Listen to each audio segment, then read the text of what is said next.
ஆண்டவரும் இரட்சகருமான இயேசு கிறிஸ்துவின்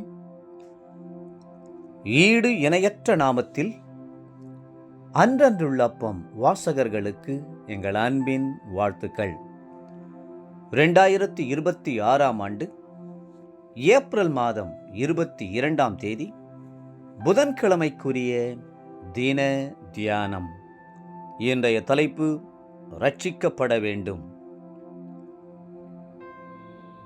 ரோமர் 10:1 சொல்கிறது, சகோதரரே, இஸ்ரவேலர் ரட்சிக்கப்பட வேண்டும் என்பதே என் இருதயத்தின் விருப்பமும் நான் தேவனை நோக்கி செய்யும் விண்ணப்பமுமாய் இருக்கிறது. அப்போஸ்தலனாகிய பவுலின் விருப்பம் என்ன என்பதை மேற்கண்ட வசனம் தெளிவாக எடுத்துரைக்கிறது. இஸ்ரவேல் சந்ததியானது கர்த்தரால் தெரிந்து கொள்ளப்பட்ட சந்ததியாகும். அது கர்த்தருடைய சிநேகிதனாகிய ஆபிரகாமின் சந்ததியாகவும் பிரமாணங்களையும் வாக்குத்தத்தங்களையும் பெற்ற சந்ததியாகவும் தேவனை பற்றிய வைராக்கியம் உள்ள சந்ததியாகவும் இருந்தது. அந்த சந்ததியில்தான் நம்முடைய ஆண்டவராகிய இயேசு கிறிஸ்து தோன்றினார்.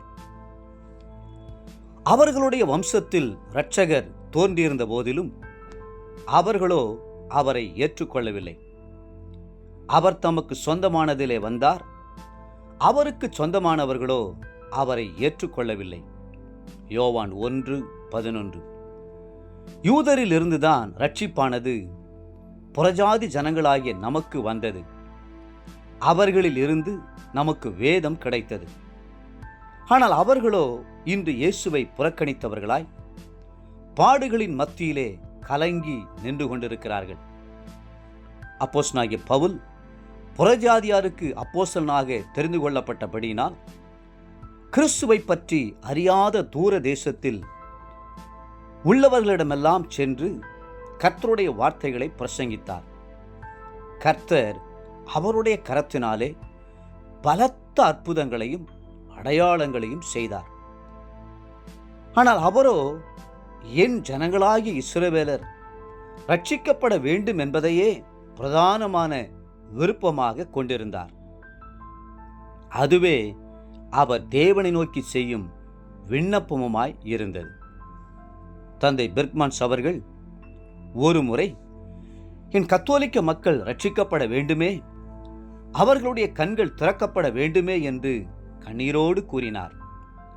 அதுபோலவே இஸ்லாமிய சமயத்திலிருந்து ரட்சிக்கப்பட்ட ஒரு சகோதரன் ஊழியத்துக்காக எங்களுடைய அலுவலகத்திற்கு வந்திருந்த போது, என் ஜனங்களாகிய இஸ்மவேலர், அதாவது முஸ்லிம்கள் ரட்சிக்கப்பட வேண்டும் என்பதே என் இருதயத்தின் விருப்பமும் நான் தேவனை நோக்கி செய்யும் விண்ணப்பமுமாய் இருக்கிறது என்று சொன்னார்.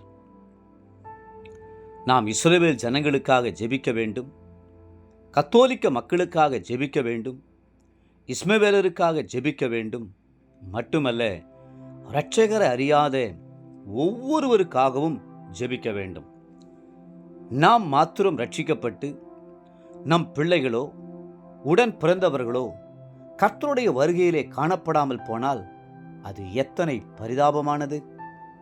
நோவாவின் நாட்களில் நோவாவுக்கு துணை நின்று வேலையை செய்ய மரம் வெட்டினவர்களும் தச்சர்களும் கீழ் பூசினவர்களும் வேலைக்குள் ஏற முடியவில்லை.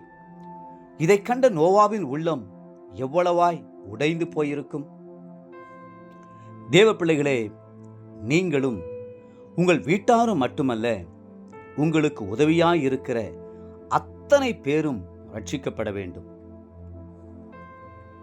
இன்றைய நினைவிற்கு 1 தீமோத்தேயு 2:4. எல்லா மனுஷரும் ரட்சிக்கப்படவும் சத்தியத்தை அறிகிற அறிவை அடையவும் அவர் சித்தமுள்ளவராயிருக்கிறார்.